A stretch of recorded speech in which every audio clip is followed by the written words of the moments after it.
Hi guys, hopefully you all are doing well. So आज जो हम चैप्टर चेक करेंगे वो डिमांड होगा। हम इस पे ये पहली वीडियो बना रहे हैं इस चैप्टर पे। इस पे 2-3 वीडियोस बन जाएगी क्योंकि एक लेंदी चैप्टर है ये और काफ़ी सवाल भी आते हैं इस चैप्टर में से। ठीक है, यहाँ पे डेफिनेशन लिखी हुई है। सबसे पहले हम वो देखते हैं कि डिमांड कहते किसको हैं। तो चलो शुरू करते हैं। The quantity of a commodity which a customer is willing and able to buy at each possible price during the given period of time। ये हो गई डेफिनेशन। इस पे कुछ इंपॉर्टेंट चीजें हैं जो कि मैंने मार्क कर रखी है। Willing, able, possible price during the given period of time. ठीक है, एक पर्टिकुलर टाइम में जब एक कस्टमर, एक इंसान या पूरी market willing and able to, ये क्यों लिखा है विलिंग एंड एबल टू? मैं चाह तो कुछ भी लूंगा खरीदने को, पर अगर मेरी औकात नहीं होगी उतना तो कोई फायदा नहीं है। If I am not able to, अगर मेरे पास उतने पैसे नहीं होंगे तो सब कुछ बेकार हो जाएगा। मैंने चाह लिया कि मुझे प्लेन खरीदना है तो उससे कुछ होगा, वो डिमांड नहीं क्रिएट करती, वो सिर्फ चाह क्रिएट करती है। But if I am having that sum of money to buy it, then that is able to, कि जो मैंने सोचा कि मुझे ये खरीदना है, मेरे पास उतने पैसे अगर हैं तब वो डिमांड होगा, वरना नहीं होगा। अगर कोई सामान मुझे 5,000 रुपए का खरीदना है तो 5,000 रुपए मेरे पास होने चाहिए, तब वो डिमांड होगी। ठीक है, और उस पर्टिकुलर टाइम पीरियड पे। ठीक, ये हो गया डिमांड का मतलब। ठीक है, कुछ फैक्टर्स होते हैं जो इनको इन्फ्लुएंस करते हैं। ठीक है, सबसे पहला फैक्टर जो लिखा हुआ है वो लिखा है price of a given commodity. किसी भी गिवन कमोडिटी के प्राइस से किसी भी कमोडिटी के डिमांड पे फर्क पड़ सकता है। ठीक है, यहां पे लिखा हुआ है कि अगर प्राइस किसी भी चीज की बढ़ती है तो डिमांड क्या होगी, गिर जाएगी मार्केट में या इंडिविजुअली। और अगर प्राइस गिरती है तो डिमांड इंडिविजुअली या मार्केट में बढ़ जाएगी। अच्छा, इंडिविजुअली या मार्केट का मतलब यह है कि डिमांड दो तरीके का होता है, एक इंडिविजुअल और एक मार्केट डिमांड। ठीक है, ये इंडिविजुअल की लिखी हुई है। अगर हम मार्केट डिमांड की बात करें तो ये ए हटा के मुझे बस ऑल लिखना होगा। ठीक है, ए को हटा के अगर मैं ऑल लिख दूं तो ये मार्केट डिमांड की डेफिनेशन हो जाती है। मतलब a quantity of a commodity which all customers is willing and able to buy at each possible price during a given period of time. बस ए को हटा के ऑल लिख दिया तो मार्केट डिमांड का हो गया। ए लिखा है तो ए कस्टमर, मतलब एक कस्टमर है तो इंडिविजुअल की बात हो रही है, ऑल कस्टमर की बात हो गई तो मार्केट की बात हो रही है। ठीक है, एक से ज्यादा की जब भी बात होती है तो वो मार्केट हो जाता है। ठीक, तो इसी तरह पहली बात क्या मैंने बताई कि फैक्टर क्या इफेक्ट करेगा प्राइस को। मतलब कोई भी चीज है, अगर किसी चीज की प्राइस बढ़ जाती है तो मैं क्या करूंगा, उसकी डिमांड अपने लिए कम कर दूंगा या होल मार्केट में वो चीज कम बिकने लगेगी। उसी तरह अगर किसी चीज की प्राइस गिर गई तो मैं क्या करूंगा, उसकी डिमांड बढ़ा दूंगा अपने लिए। ठीक है, उसके बाद देखते हैं दूसरा पॉइंट पे आ जाते हैं। ठीक, प्राइस ऑफ रिलेटेड गुड्स। अब रिलेटेड गुड्स क्या क्या है? दो तरीके रिलेटेड गुड्स होते हैं, एक हमारा सब्स्टिट्यूट और एक होता है कॉम्प्लीमेंट्री गुड्स। ठीक है, सब्स्टिट्यूट गुड्स वो गुड्स होते हैं जो एक की जगह हम दूसरा इस्तेमाल करते हैं। ठीक है, जैसे यहां पे एग्जांपल लिखा है टी एंड कॉफी। अगर टी का रेट बढ़ जाता है तो क्या होगा, मेरा कॉफी का डिमांड बढ़ जाएगा। ठीक है भाई, चाय महंगी हो गई अगर, तो मैं चाय क्यों पीऊंगा, फिर कॉफी पी लेता हूं। ठीक है, और उसी तरह अगर चाय सस्ती हो गई तो जो कॉफी पीने वाले कस्टमर हैं वो भी चाय पे स्विच कर जाएंगे। क्यों? क्योंकि भाई अभी मैं मान लेते हैं, सपोज कर लेते हैं कि 100 रुपए की चाय मिल रही है। ठीक है, कॉफी मिल रही है 150 की। ठीक है, अब चाय जो है वो उठ के 150 रुपए की होगी, तो मैं 150 की क्यों खरीदूंगा, मैं तो कॉफी पी लूंगा भाई, मैं क्यों जाऊं चाय पीने। और इसी तरह अगर ये 50 रुपए की हो गई तो क्या करेंगे, इधर जो कस्टमर है वो भी स्विच करके इधर आ जाएंगे, वो भी कहेंगे भाई चाय पी लेते हैं, 100 रुपए का फर्क आ गया, अभी तक तो 50 का आ रहा था। तो कुछ कस्टमर यहां से उठ के भी यहां आ जाएंगे। इसलिए रिलेटेड गुड्स में क्या होता है कि अगर एक की प्राइस बढ़ी या घटी तो अगले को फर्क पड़ेगा, बढ़ी तो अगले की भी डिमांड बढ़ जाएगी और गिरी तो अगले की भी डिमांड गिर जाएगी। इसको डायरेक्ट रिलेशनशिप कहते हैं। ठीक है, कि अगर सेम वे में एरो जाएगा, डिमांड भी बढ़ी और प्राइस बढ़ी और डिमांड बढ़ी, प्राइस गिरी और डिमांड गिरी, तो डायरेक्ट रिलेशनशिप। जिस तरह इसमें इनवर्स रिलेशनशिप था पहले वाले में कि प्राइस बढ़ रही तो डिमांड गिर रहा है, प्राइस गिर रही है तो डिमांड उठ रहा है, तो ये इनवर्स रिलेशनशिप है। आपस में एरो अलग अलग भाग रहा है, ये ऊपर जा रहा है, ये नीचे जा रहा है ऊपर, यहाँ सेम भाग रहा है, इसलिए ये डायरेक्ट हो गया और ये इनडायरेक्ट हो गया। सही है। अब इसी तरह कॉम्प्लीमेंट्री गुड्स क्या होते हैं?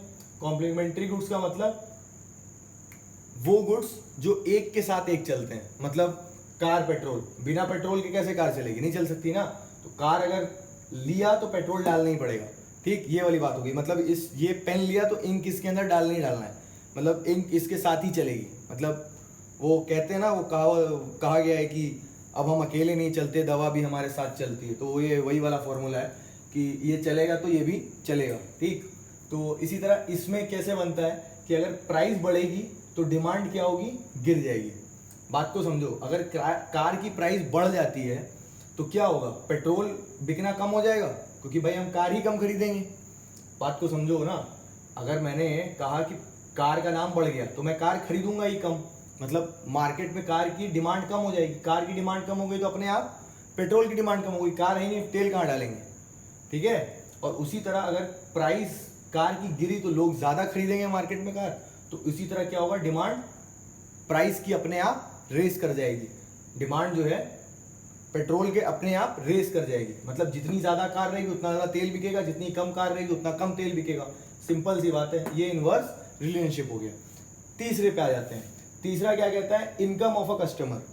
सिंपल सा है भाई, मेरा पास ज्यादा इनकम हो गई, पैसा मेरा बढ़ गया, अगर मेरी सैलरी इंक्रीमेंट कर गई तो मैं क्या करूंगा? ज्यादा इन्वेस्ट करूंगा, ज्यादा मार्केट में जाके खर्चा करूंगा। उसी तरह अगर सैलरी कम हो गई तो कम खर्चा करूंगा। सिंपल सा है, ठीक है। पर इनकम को हम दो पार्ट में देखते हैं। हम किस तरह देखते हैं कि हम नॉर्मल गुड खरीदते हैं और कौन सा लेते हैं भाई? पहले नॉर्मल गुड देख लेते हैं। नॉर्मल और इंफीरियर है, ठीक है, दो ही तरीके हो गया, नॉर्मल गुड और इंफीरियर गुड। अब क्या है इंफीरियर गुड? क्या होता है, जिसको नहीं मालूम है सुन लो कि इंफीरियर गुड चीप गुड्स को कहते हैं। वो गुड्स, कोई भी गुड्स इंफीरियर गुड्स नहीं होता। वो हर एक गुड्स जो कि हम उस समय खरीदें कि मुझे ये खरीदना था बट पैसा ना होने की वजह से मैंने ये खरीदा, ठीक है। मतलब मुझे ये 8 लाइन का ये पेन है, ठीक है, मुझे कैमल का खरीदना था बट मैंने 8 लाइन का खरीदा। क्यों? क्योंकि उस समय मेरे पास उतने पैसे नहीं थे कि मैं कैमल का खरीद पाता। वो 25 का था, ये 20 का है, तो मेरे पास 20 ही रुपए थे, तो ये मेरे लिए इंफीरियर गुड हो जाएगा, ठीक है। सस्ता चीज, चीप जो चीज होती है उसे इंफीरियर कहते हैं। ये तो एक बड़ा एग्जाम्पल, मतलब दूसरे तरीके का एग्जाम्पल मेरे लिए जो हाथ में था।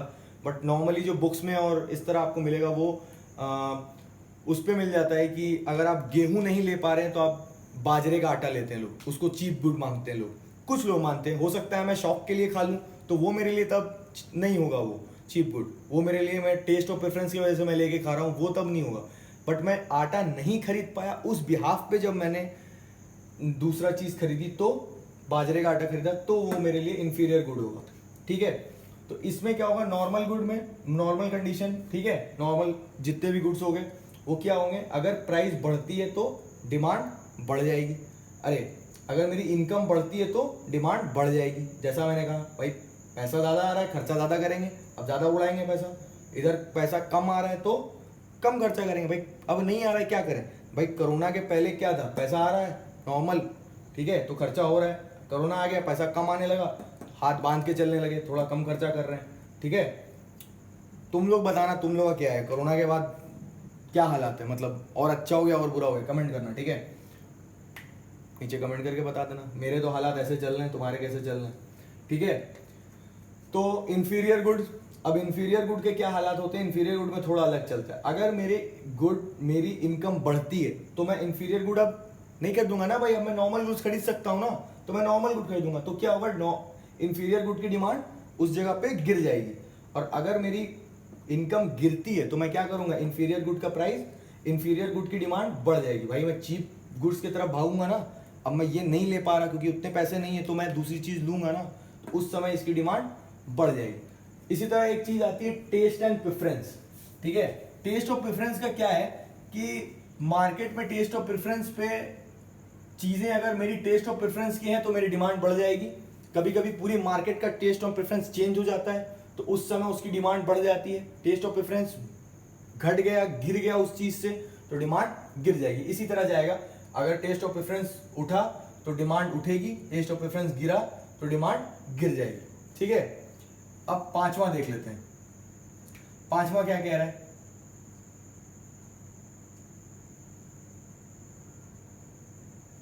Expectations of changing in a price in future.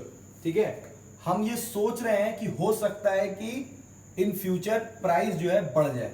ज्यादातर हम देखते हैं पेट्रोल को लेके ये चीजें आती हैं, मतलब मैंने जो सुन रखा है या नॉर्मली जो इफेक्ट डालता है कि प्राइस बढ़ने वाला है पेट्रोल का। ठीक है, अब प्राइस अगर बढ़ने वाला है, ये यहाँ पे है कि अगर प्राइस बढ़ने वाला है पेट्रोल का तो क्या होगा, डिमांड बढ़ जाएगी। हम क्या करेंगे, रातों रात जाएंगे और कहेंगे भाई भरवा लेते हैं, टंकी फुल करा लेते हैं। और ये होगा कि प्राइस गिरने वाली है। अगर ये आ गई खबर कि अब कल से प्राइस गिर जाएगी तो मैं क्या करूंगा, आज भर का तेल डलवा के काम चलाऊंगा, जब प्राइस गिर जाएगी तब करूंगा, तो उस समय क्या होगा, डिमांड गिर जाएगी। तो इसमें क्या हो जाएगा, इनवर्स रिलेशनशिप। ठीक है, इनवर्स रिलेशनशिप बनेगा। ठीक, क्या होगा, अगर मान लेते हैं ये पेन है, ठीक है, अब मुझे पता चल गई कि ये 20 रुपए की थी, अभी पता चल जाएगा 25 रुपए की होने वाली। मैं क्या करूंगा, डिमांड मेरे लिए बढ़ जाएगी, मैं कहूंगा पूरा बॉक्स खरीद के ले आओ भाई, यूज करना है ना मुझे, तो भाई ले आओ। अभी मुझे पता चल जाए 20 रुपए की थी, 15 रुपए की होने वाली, मैं क्या करूंगा, कहूंगा भाई एक ही डो ले आओ, 15 की होती तब पूरा डिब्बा खरीदेंगे। ठीक, तो उस समय डिमांड गिर जाएगी। बात समझ में आई? आ गई तो बढ़िया है, नहीं आई तो कमेंट में पूछ लेना, इंस्टाग्राम आईडी नीचे पड़ी होगी, वहां जाके डीएम करना। नोट्स पड़े होंगे मेरे पास, मैं वो दे सकता हूँ, कुछ और जो भी हेल्प हो पाएगी कर दूंगा। ठीक है, फिलहाल आई थिंक सो कि कुछ तो हद तक समझ में आया होगा, जो ना आए वो पूछना। अब एक चीज ये देखने की है कि ये जो फैक्टर ऑफ डिमांड है ये इंडिविजुअल और मार्केट दोनों के लिए, ठीक है, बट कुछ सेपरेट हमारे 3 पॉइंट्स इधर मैंने लिख रखे हैं जो सिर्फ मार्केट डिमांड में ही काम करेंगे। ठीक है, वो सिर्फ मार्केट डिमांड के ही लिए, ये हम इंडिविजुअल में ये पॉइंट्स नहीं लिख सकते। ठीक है, क्या है, साइज और कंपोजिशन ऑफ पॉपुलेशन। जितनी ज्यादा पॉपुलेशन, जितनी ज्यादा हमारे पास जो है देश में जनता होगी, पॉपुलेशन होगी, उतनी ज्यादा डिमांड होगी। ठीक, जितनी कम होगी उतनी कम डिमांड होगी, सीधी सी बात है। पॉपुलेशन ज्यादा है तो डिमांड ज्यादा हो गई, पॉपुलेशन कम है तो डिमांड कम हो गई। सेकेंड पॉइंट, सीजन और वेदर। सीजन और वेदर से क्या फर्क पड़ता है, अभी हम गर्मी के सीजन में हैं, ठीक है, अब हम ठंडे के सीजन में जाएंगे, सीजन बिल्कुल चेंज हो जाएगा, तो होगा क्या कि हमारे जो ठंडे के कपड़े हैं, हुडी और ये वुलन जितने भी आइटम, उनकी डिमांड बढ़ जाएगी। समर की जितनी चीजें उनकी डिमांड गिर जाएगी। ठीक, पूरे मार्केट में यही फर्क पड़ना है, पूरे का पूरा। भाई ठंडे में कोई गर्मी का क्यों खरीदेगा, गर्मी में खरीदेंगे ना, नया लेंगे, अभी क्यों लेने के लिए। तो क्या होगा, ठंडी के सारे, गर्मी के सारे जो है कपड़े की डिमांड गिर जाएंगी और ठंडे के उठ जाएंगे।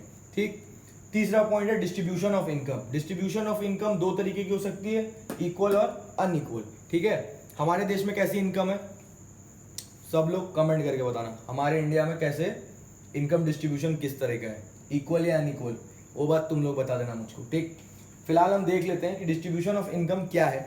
डिस्ट्रीब्यूशन ऑफ इनकम दो तरीके के हो सकते हैं कि हम या तो कंट्री में इक्वल डिस्ट्रीब्यूशन हो रहा हो या तो अनइक्वल डिस्ट्रीब्यूशन हो रहा हो। अगर इक्वल डिस्ट्रीब्यूशन हो रहा है तब तो डिमांड अच्छी चलेगी, ठीक, डिमांड ज्यादा होगी। अगर अनइक्वल है तो डिमांड नहीं होगी। भाई बराबर से लोगों के पास पैसे ही नहीं है तो कहां से डिमांड ज्यादा करेंगे। पॉवर्टी हो सकता है ज्यादा हो, लिटरेसी ज्यादा हो, ये सब ज्यादा होगी उस कंट्री में जहां पे अनइक्वालिटी होगी डिस्ट्रीब्यूशन ऑफ इनकम में, तो उस कंट्री में डिमांड ज्यादा नहीं होगी, पूरे पूरे मार्केट पे फर्क पड़ेगा। भाई कुछ सेक्टर के ही पास अगर पैसे हैं तो कहाँ कितना, वो कितना खरीद पाएंगे, नहीं ना। अगर सबके पास पैसे हैं तो इक्वल डिस्ट्रीब्यूशन ऑफ इनकम है तो सब लोग डिमांड करेंगे, तो वहां पे डिमांड ज्यादा होगी, यहां डिमांड ज्यादा होगी, यहां डिमांड कम हो जाएगी। ठीक है, ये बात समझ में आई? पूरा देख लो, स्क्रीनशॉट ले लेना, खाली व्हाट्सएप का स्क्रीनशॉट नहीं मारने के लिए, वो कोई काम भी नहीं आएगा बाद में, ये हो सकता है कहीं काम आ जाए। स्क्रीनशॉट मार लेना, थोड़ा राइटिंग फाइटिंग ये वो अपना देख दाख लेना करके, वो बेस्ट क्वालिटी डाल के करना, वो आ जाएगा, समझ में आ जाएगा। कुछ नहीं आता है तो पूछ लेना, ठीक है। अब नेक्स्ट वीडियो में आगे की टॉपिक्स देखे हैं। ओके।